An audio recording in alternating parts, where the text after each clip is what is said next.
Hello friends, how you guys doing? So you guys know I'm an avid reader and I love stories about the Amish community, and I bought this for back in January for a Christmas read. But this little book here has three little stories in it, and they're cute little love stories. And um, the peanut butter Christmas cookies was about this girl that she was in love with a young man, and he went off to do can't think of the word they use, but went off for a little bit, but he came back because his twin brothers, kind of schemed to get him back home. So him and the girl fell back in love, or rekindled their relationship. It was really cute. And then Doggone Cookie Disaster. Oh my gosh, this one was so cute. The main character in the story, or the main guy character, um, is a firefighter, and Priscilla, who was the main female character, she was doing making cookies for the cookie tour, and some cookies burnt, and since the guy next door was a firefighter, and he had a 6-month-old Great Dane puppy. Puppy runs in and destroys the house when he was trying to make sure everything was okay. And that one was a cute little story.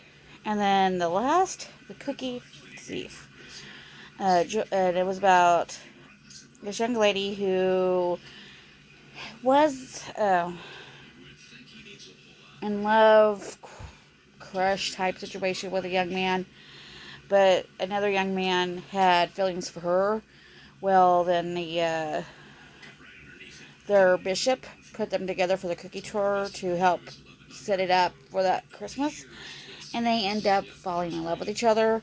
And the guy that she had previously had feelings for sabotaged her cookies in order to try to. I told her like a big. It wasn't a falsehood or a lie, but he didn't tell her the full truth about the other guy's past.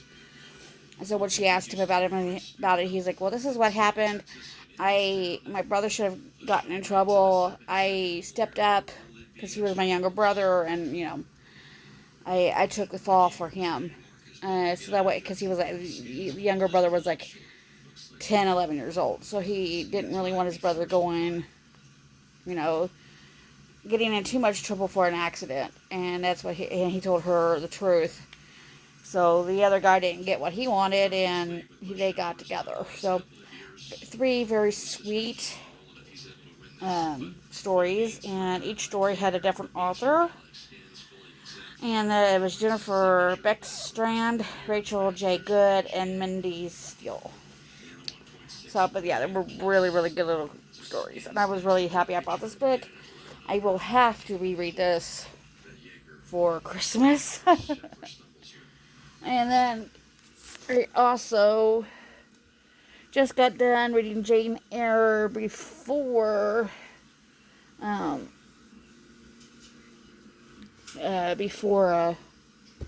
Amish Cookie Tour book. And then I'm going to go ahead and reread The Second Life of Bree Tanner.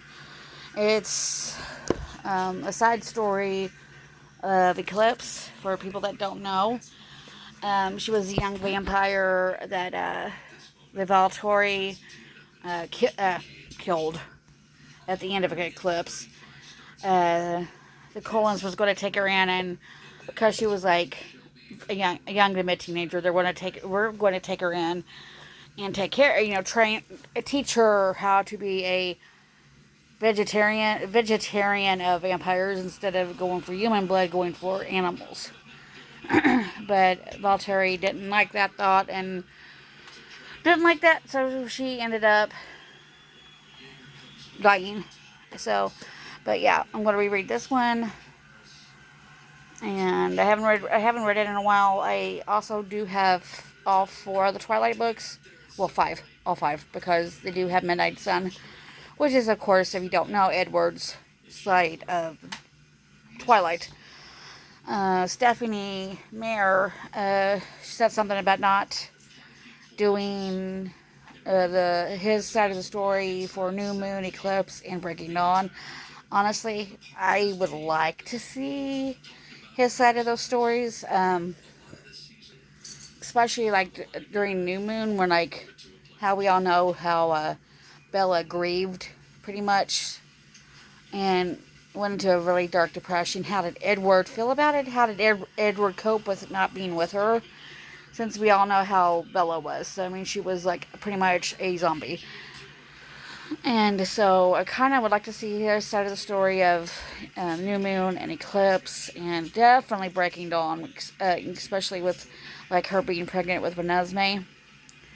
And we all know how, she felt being pregnant, and she wanted to try to keep her and the baby safe, and Rosalie was on her side, and it was like overly guarded. I wouldn't say was on her side, but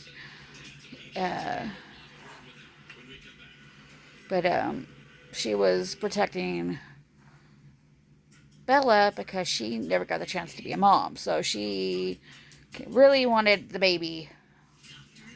I don't know if it would be for her own selfish needs or not, but she was like avid about Bella going full term.